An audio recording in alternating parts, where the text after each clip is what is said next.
Hello, everyone. My name is Mark Vina, and welcome to the SmartTechCheck podcast, where we cover all tech topics that are smart home automation, security, and console gaming related. Today is Thursday, May 20th, 2021. I hope all of you continue to be safe and well. Got lots of interesting tech stuff to talk about. So with any further ado, let me bring up my three amigos here, and let me unmute them because I always have a lot to say, and it's always easy to hear them when we're on off mute. So we've got Rob Pegararo, Pegararo, I should say. Don't want Rob mangling your name, and that's always a mistake. Rob has written for USA Today and Fast Times, and he's been a frequent visitor. Fast Company. You know what happens when you start drinking in the morning? This is exactly what we've got John Quain, who writes for the New York Times and other publications. And John, welcome to the podcast. John, are you there? Is John there? John, are you there? No, I have to leave. No. Starlink is dropping me. So that will be my post for this podcast. Starlink beta, very much in beta. We will do a podcast on Starlink because you have not had the best of luck. And then we've got probably one of my favorite journalists, Stewart Wolpin, who writes for Twice for Laptop Magazine, correct, Stewart? Or what? I haven't written for a lot. No, Techlicious, U.S. News and World Report, and Investopedia, and I do historical work for CTA, and I drive my wife crazy. I'm a professional at that too. Well, you know, the question I do have to ask you, as we see John fade into the cyber ether over here, what did you think about the Yankees game last night? Corey Kluber, no hitter. It's really funny. I've seen one no hitter, and you're always, as a home fan watching the visiting team throw a no-hitter, as a fan, you're always having a mixed reaction. You don't want your team to lose. You certainly don't want your team to get no hit. But at the same time, as a fan, how often do you get to see a no-hitter? Right.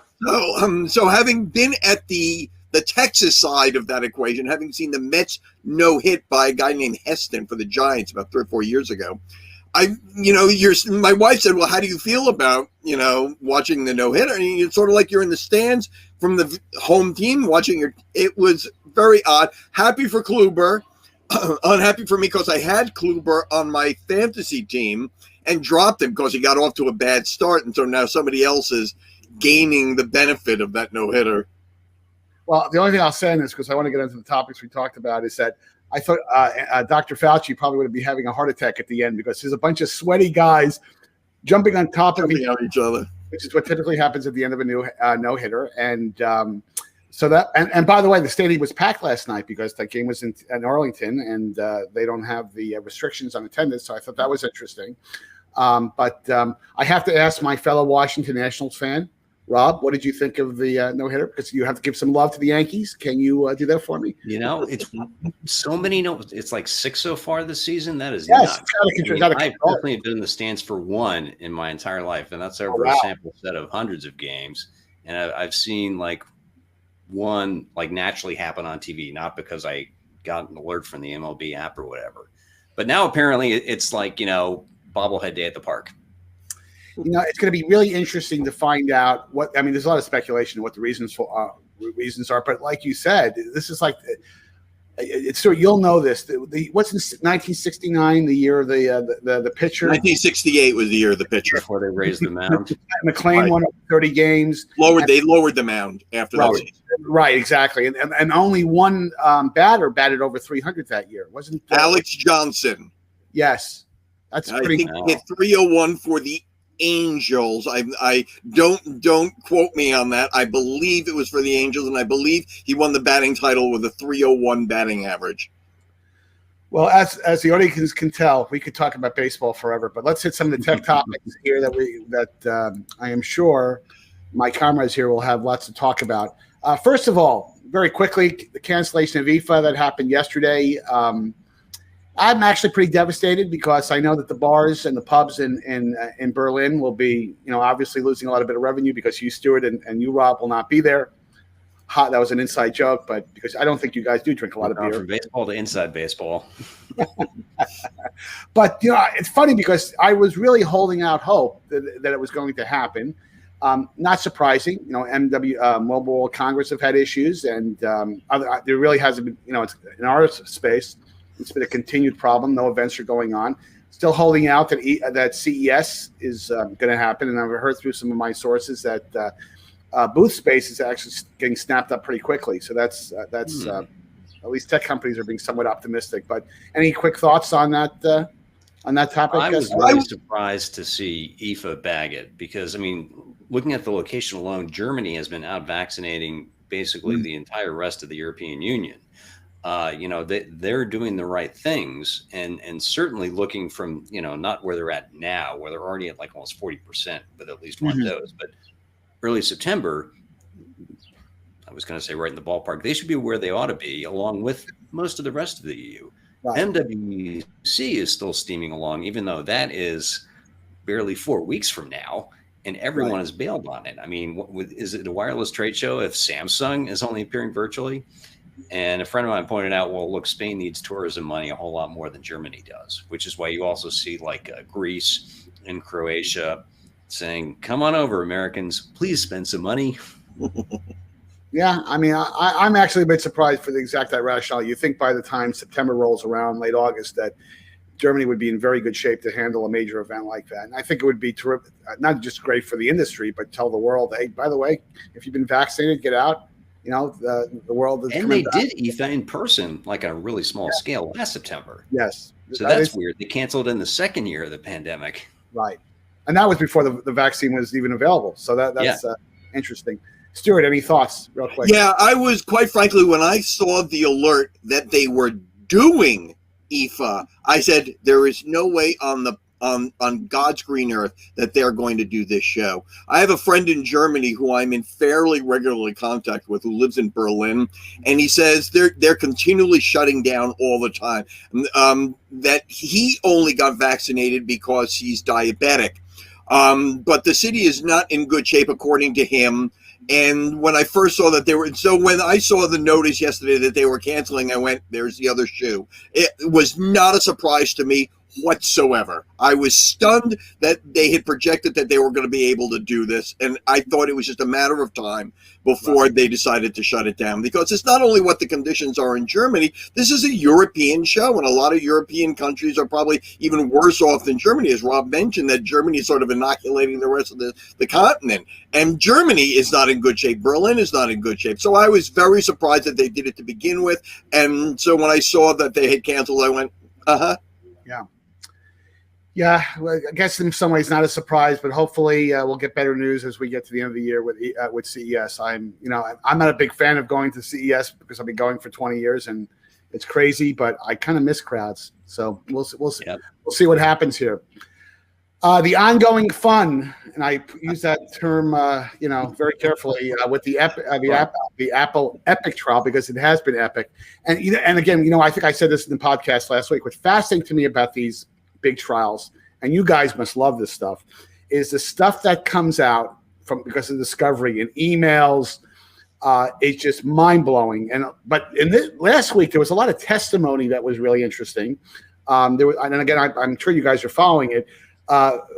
Phil Schiller made a comment, which the media has picked up, that the Apple App Store, which I believe, and Rob, keep me honest here, I think it's $12 billion in business, if I'm not mistaken, 12, 13 billion. It's a very small number. Ballpark, it's a small country's GDP.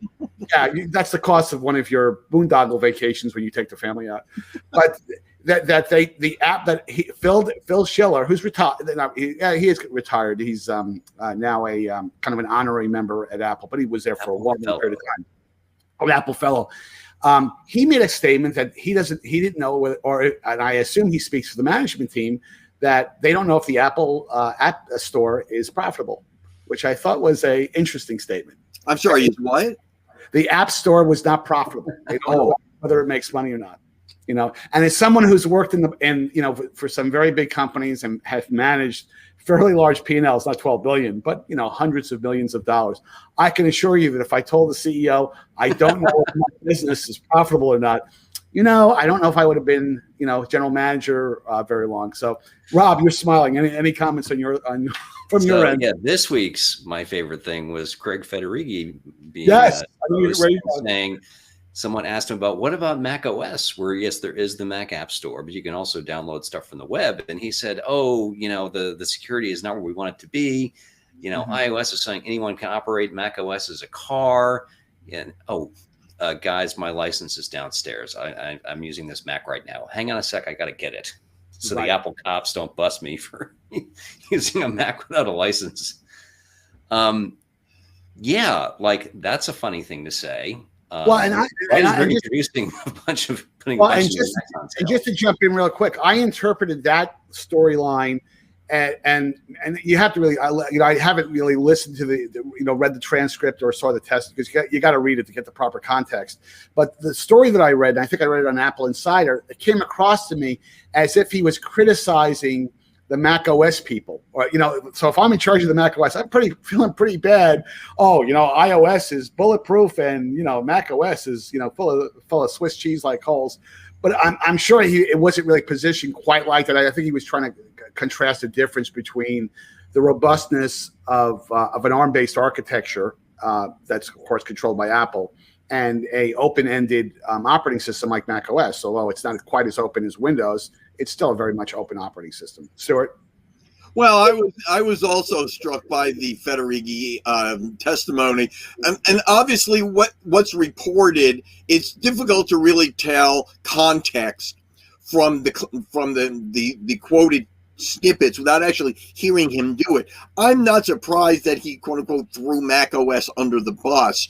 I mean, what Apple is defending is iOS, which I gotta believe is obviously a lot more profitable. Hell, iPhone is almost, I wouldn't say the entire company, but it represents, I think I saw the last report was just around 50% of the company's revenues. So, and Mac is not that big a piece. I mean, it's, I think, number 4. I think Apple's number 4 or number 5 a PC seller. So it doesn't surprise me that he's going to defend iOS, which is Apple's huge golden pot, against the Mac, which is, relatively speaking, a nice little hobby. Right. So that doesn't surprise me. But I mean, this speaks, the entire trial is, I think, much more than simply Apple versus Epic, and really does, and it's something that I think the entire industry is wrestling with in the sort of the way that the country or even society wrestles with security versus privacy issues. In other words, what do you give up to get to the other side? Right. And the iOS argument has always been against Android, that you're safer on iOS because they curate everything. So the question is, what do you give up? Now, I don't think it's a zero-sum game here. I think the big issue is, how much is Apple blackmailing these vendors for? And I think at this point, Apple has got to defend their overcharging, essentially, and so they're going to do anything they can to defend it, because anything else looks like a defeat to them. That was, in my view. Right. Well, honestly, and I want to move on to the next topic, because this is really worth actually a deeper dive, because I think that if you look at this trial in a much more expanded 50,000-foot macro level, it really is a trial about the future of Apple from a business model standpoint, and other companies by extension. Can Apple do what they're doing to protect their wall garden, their wonderful wall garden? You called it blackmail. I think that's very very strident language, to be very honest with you. But the rates that they charge to maintain the store, and of course they would defend it vigorously. But I agree with both of the comments that you guys are making, and it will be interesting to see as this comes to actually, I really wish we were doing the podcast tomorrow, because Tim Cook is taking the stand tomorrow, and apparently he's been practicing, as he should, with lots of seasoned ex-prosecutors. If I read some of the commentary, the coverage accurate. So I think tomorrow will be fascinating to see what Mr. Cook has to say. But let's move on to the next topic, and that is, I hope you guys caught this, Microsoft canceled Windows 10X. I'm familiar. I'm assuming Stewart and Rob, you know what Windows 10X is? It's not Windows 10 RT, but it is the same sort of lineage. You never say RT. You say RT around. It's their version of Chrome. Yeah. Of Google Chrome. And the lightweight OS. Right. It's all kind of like when you hear the Melinda Bill Gates saga stuff, and people talk to me about it, who are not in the industry. You just bring up Microsoft Bob, and that to me just kind of shuts the conversation down right off the bat, because I was at Compaq and working with Microsoft on that illustrious product back then. But what's interesting to me about it, just to give you my quick 10 seconds on this, is that this is more proof that how tough it is for even a big company like Apple, with like Microsoft, with Windows, which is still the predominant operating system, to change usage model habits. I mean, they've debuted these book form factors. Now that foldable displays are becoming more practical, from a durability standpoint, that I think they're getting closer to where they need to be, so they don't crack in half when you open them 3 or 4 times. I'm sure the cost will be coming down. I mean, the world will be able to adopt, from a technology platform standpoint, these foldable form factors, and in part, Windows 10X was supposed to address that new usage model. But there must be some sense within Microsoft that maybe users are not that interested, frankly, in changing their habits, which would not surprise me. I mean, God knows, look at Apple. Apple still has not adopted touch in Mac OS. So what are your thoughts on that, the cancellation? I'll start with Stewart. Well, a couple of things. Microsoft, even from the beginning, was never great at innovating operating systems. I should beat my horn just for that effect, for that slight you just gave to Microsoft, Stewart. I'm only kidding. I mean, I still have a sticker on my desktop that shows you how old my desk is, that Windows 95 equals Macintosh 89. And every time that Microsoft has tried to do an operating system, both on the desktop, mobile, with mobile Windows, and varying up, they always seem to follow somebody else, and they try to do and the same thing with Windows 10X, which is their version of Google Chrome, essentially. And the use of the foldable screen on the Neo which they have also now canceled, just looks so much like we're doing it because we can, not because we should. Yes. And I think that is such a typical trap for all technology companies since the beginning of time, that they see a new technology and they decide they need to push something out there just because they can, not necessarily because they should. And I think that people, to a certain extent, recognize when a company is following instead of leading. I mean, there are ways of following that you can still be innovative and still bring something to the party. And I don't know that Windows 10X was a vast improvement on Google Chrome or gave anybody a reason to switch, because it wasn't only about the ease of the operating system, but also the cost of the hardware. So again, it's just that, to me, Microsoft has never been a great leader in terms of operating systems. Rob, this is just the latest example. Rob, your thoughts? I got to disagree a little bit there. I do subscribe to the idea that Microsoft trying to compete with Chrome OS is just not going to work, because with Chrome OS is not just that it's a simple interface, it doesn't need a whole lot of hardware, it's also like no maintenance. And Windows, definitely a maintenance kind of required OS. That's part of the deal. But I do want to give Microsoft credit for doing the thing that Apple has failed to do, despite all the growth of touch interfaces and this other operating system it sells, which is integrate touch throughout Windows 10. It's a really natural thing. It allows for this form factor of the 2-in-1 convertible laptop that Apple doesn't think anybody actually wants.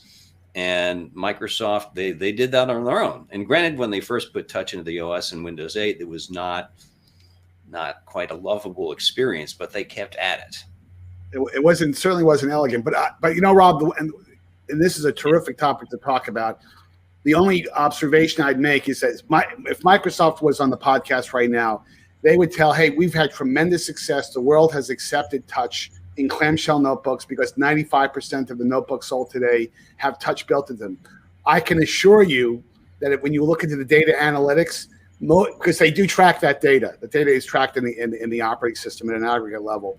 The percentage of people that are actually taking advantage of touch, in a clamshell notebook form factor is a lot lower. Just because the technology is there doesn't mean people are absolutely using it. The market moved there.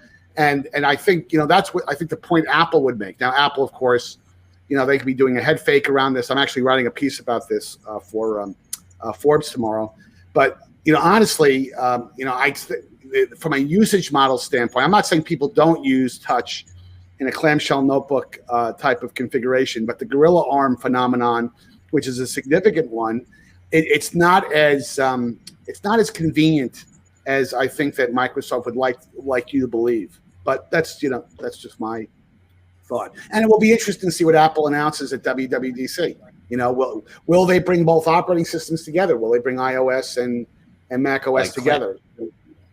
Yeah. Michelle, you're talking about just open close, but not convertible, not 2-in-1. Well, for lack of a better phrase, being able to run Mac OS or a Mac OS like operating system on the iPad on a tablet.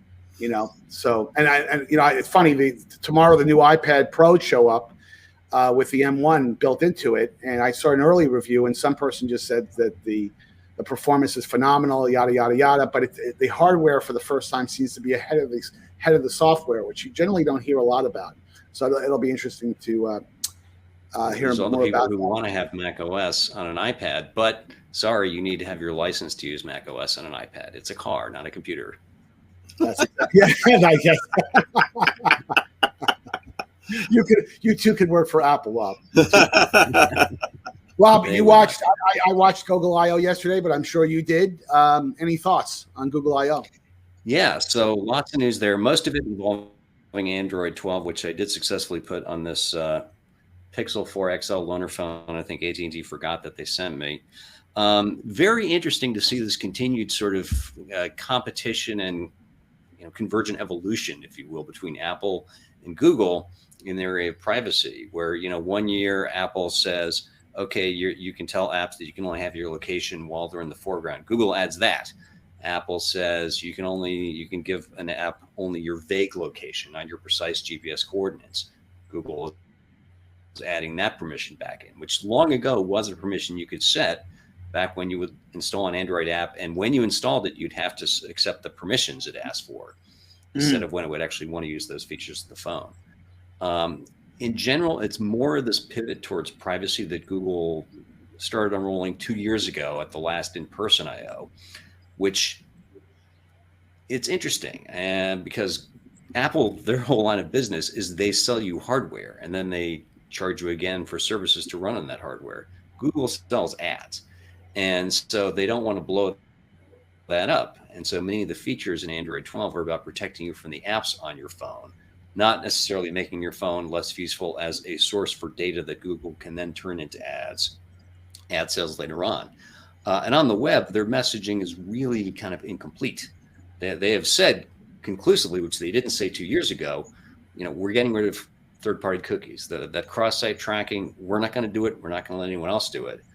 But the measures that would replace it, that would essentially, as I understand most of these, your copy of Chrome would sort of do its own on-device processing, federated learning, as Google puts it.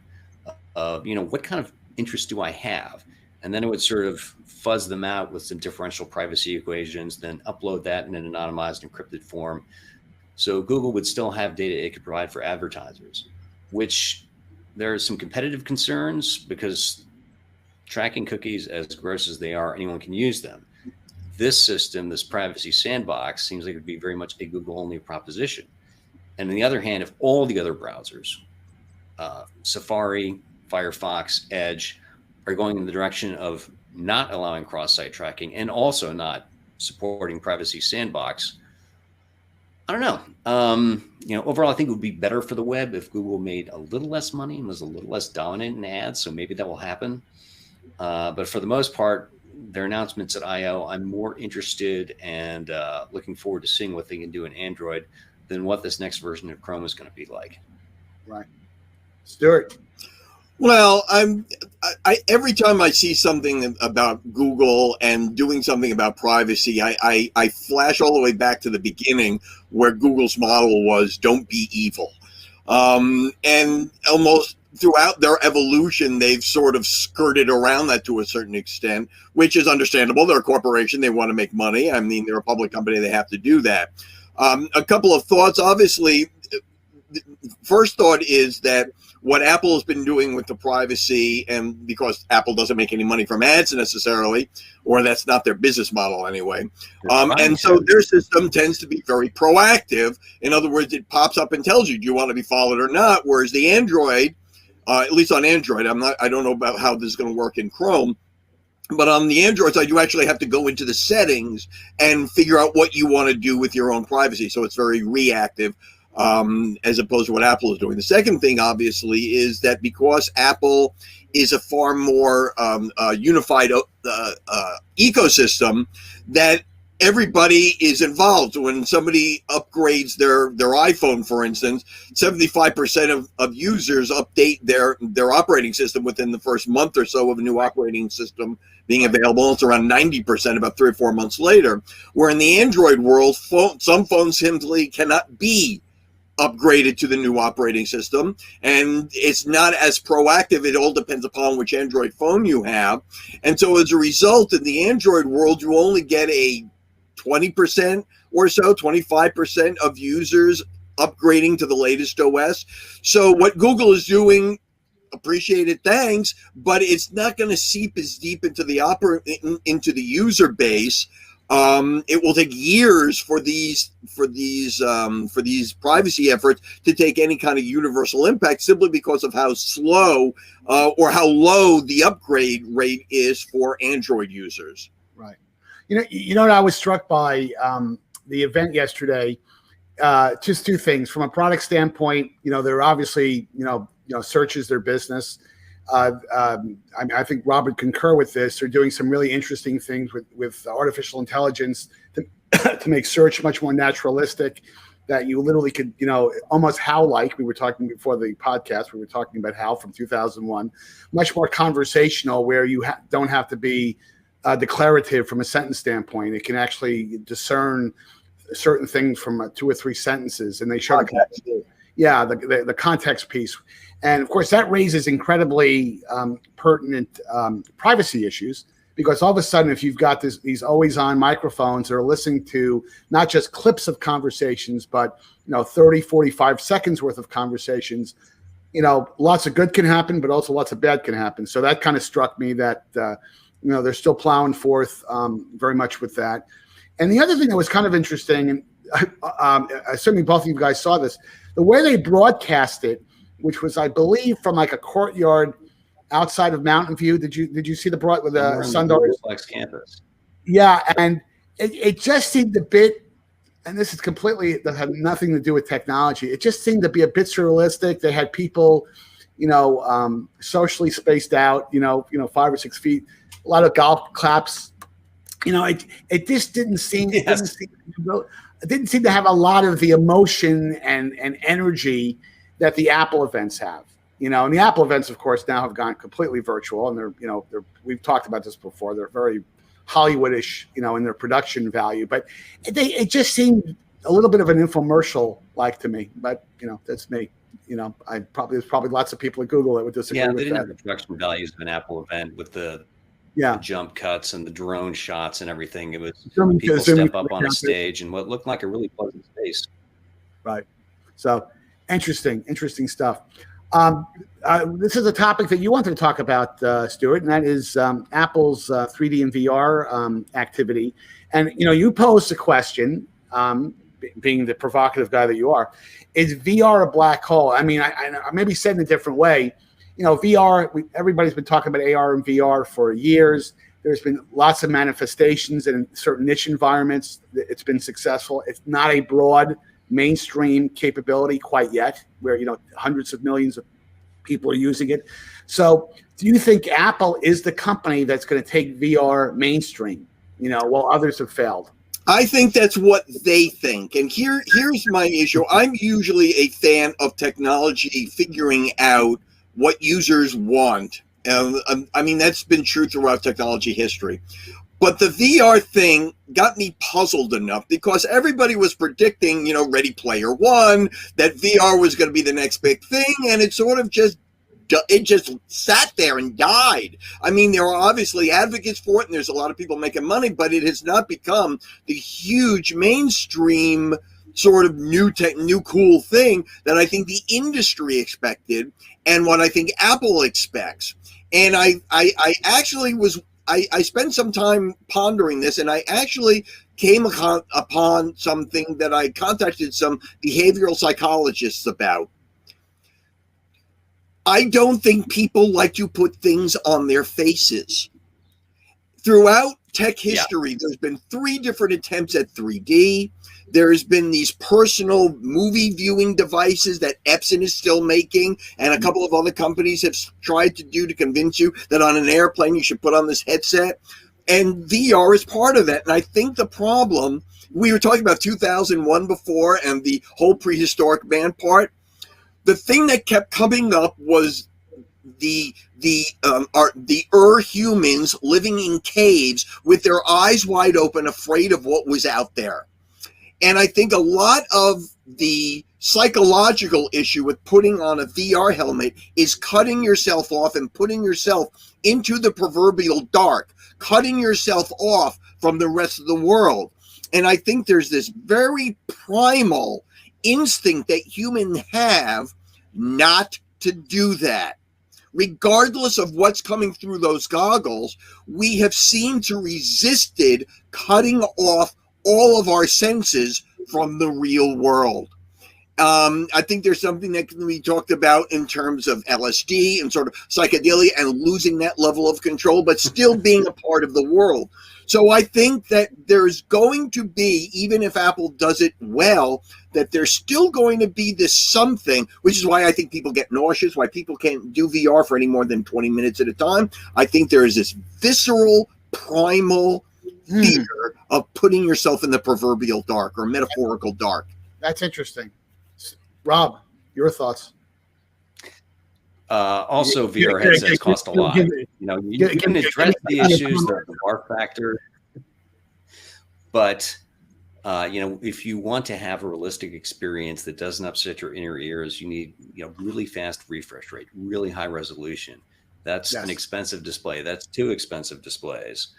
And meanwhile, most other things in computing I've gotten pretty cheap. So, if you think it's going to be tough to sell people a foldable phone at $1,500, when at least you take that everywhere you would take your current phone today, what about a VR headset that you can't walk down the sidewalk wearing, but otherwise you'll walk into a lamppost, or in my neighborhood, step on a bunch of cicadas right now. So, and what does it actually get you? What, the fact that the porn people haven't made a big business out of this suggests that maybe it's not all that. Or have they? I don't know. I'm not going to No, say they yes haven't. means I'm kind of, that's an excellent point. I was actually having this conversation with a fellow tech friend of mine a couple of days ago on this whole porn thing. Those of us who are old enough, I think that's all of us, remembered that the video recording industry in the VCR business was almost completely supported by either Jane Fonda or porn. The magazines we all worked for had these very thick porn sections that a lot of the magazines actually wrapped up so you couldn't just rifle through them on the newsstand. And the same thing with DVD. The porn purveyors really took advantage of a lot of the capabilities of DVD, like the zoom and the point of view stuff that mainstream Hollywood never even touched. And the fact that the porn industry hasn't gone anywhere near this, I think that's a great point. That the fact that the porn industry hasn't what we would have expected to really dive into VR, I think is really telling about where this technology may or may not be going. Well, I want to transition to our last topic, and I didn't think the topic of porn was going to come up on the podcast. So, guys, thank you for that. The only point I would make, for that matter. Well, the only point I would make is I think the for any capability to become mainstream, you have to be, whatever it is, this is just not confined to AR or VR. You have to be constantly using it, to the point that Rob made, is that the technology, whatever Apple does, it will have to be designed in such a way that it's with you all the time. It can't be a gadget that, I want to do an AR VR thing, and I'm going to a ball game, and I want to put it on. I think and I don't know what the answer is, but I do know that for it to become mainstream, for it to become repetitive, where people just do it, use it without even thinking about it, it's going to have to be mobile based in some way, which I believe that was part of Apple's strategy. But there's certainly doing things from a technology standpoint, from an ingredient standpoint in their phones, to make these devices as ready as they possibly can be for the advent of this capability. But will people want to walk around with goggles? I don't think so. Maybe glasses, and I'm not even sure glasses probably will be suitable for a bulk of the population. But it's going to be really it's going to be interesting, and I'm pretty sure we're going to hear a lot more about this at WWDC. Last but not least, this should be a quickie, but it's a fun one. Lots of rumors over the last couple of days that MGM may get purchased by Amazon. So Stewart, real quick, give us 30 seconds on what were your thoughts on that. Well, my biggest concern is, what does this do to Turner Classic Movies, which I believe some Turner either owns or leases. I mean, that's a huge piece of the TCM library. So I don't know if Amazon is going to want to be in competition with TCM. So I don't know, because I don't think the deal has gone through yet. But as somebody who watches TCM all the time, it's great background stuff. If somehow they lose the MGM library, I think that's not good for TCM. Certainly not good for those of us who like to watch TCM. Don't you think this is as much of a move to prevent somebody else from getting the content? So who knows what price they're probably going to pay a pretty dollar. Well, I mean, there's also the issue of, does that mean they're buying James Bond? Which and so I mean, I think there's a huge stretch of issues here, but knowing Amazon, they're going to want to have control of it, and whether or not that's a good thing for us, and whether or not we're going to have to pay. Not that I ever want to see Gone with the Wind again, but The Wizard of Oz, or those sorts of things. What happens to that content once it's in Amazon's walled garden, what they're going to do with it. I don't know, and I don't think anybody has the answer to that except the negotiators. Right. Rob, some closing thoughts on that topic before we sign off. If Amazon does buy MGM, at least it's not a telecom company, because telecom companies buying entertainment, that's just the kiss of death. That's doomed. So not objectively doomed is an upgrade, but yeah, I don't know why they would want to do that. Why is this part of, Prime Video is nice, but we're all buying Amazon Prime so we can get stuff put in front of our houses really quickly. And right. The video is sort of a second order benefit. I would imagine that, how many different Tom Clancy themed series has Amazon put on various streaming screens? You can now have just as many James Bond derived series. Right. But yeah, I'm not sure how it adds up. And the regulatory picture is questionable. Well, again, that's what's so fun about being in our space is, you pick up the your iPad or you pick up your notebook and you read some of these tech stories and wow, yet another interesting episode of who's going to buy who, and I was looking at, a lot of this as I was, kind of inferring to Stewart, a lot of this is really about, if I have to buy this asset because I don't want my competitor to buy this asset, that's really what it boils down to. And well, it's a Yankee thing. Remember how the Yankees, they would buy players who beat them all the time, mediocre players, but they just bought them from other teams so they wouldn't get hit by them. Okay, just for that, I'm going to give you the horn right there. I had that sound effect really in my quiver here, ready to fire.